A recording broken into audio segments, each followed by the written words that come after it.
રહીશું, પરંતુ આગળ વધીએ અને આજના દિવસે આપણને મઝગાંવ ડોકના પરિણામ આવ્યા છે અને પરિણામ બાદ સ્ટોકમાં 3% સુધીનો ઘટાડો છે।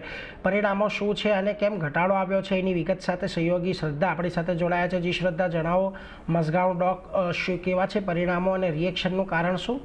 જી, તો પહેલાં પરિણામ પર નજર કરીએ મઝગાંવ ડોકના Q1ના। તો અહીંયા નેટ પ્રોફિટમાં 35%નો ઘટાડો જોવા મળ્યો છે। 696 કરોડની સામે 452 કરોડ થતા જોવા મળ્યા છે વાય બેસિસ પર। આવકના ફ્રન્ટ પર નજર કરીએ તો 11.5%નો વધારો થતો જોવા મળ્યો છે।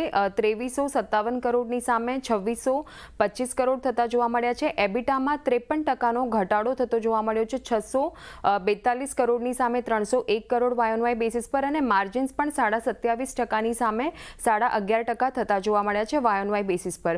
હવે આવક આપણને 11.5% વધતી જોવા મળી છે, પણ એની સામે નેટ પ્રોફિટ, એબિટા તેમજ નેટ પ્રોફિટ બંનેમાં ઘણો જ મોટો ઘટાડો જોવા મળ્યો છે। તેના કારણોની વાત કરીએ તો જે કંપનીના ખર્ચ છે તેમાં સબકોન્ટ્રાક્ટ કોસ્ટ જે છે તે વાય બેસિસ પર જોઈએ તો 177 કરોડની સામે 194 કરોડ થતી જોવા મળી છે, એટલે અહીંયા વધારો થતો જોવા મળ્યો છે।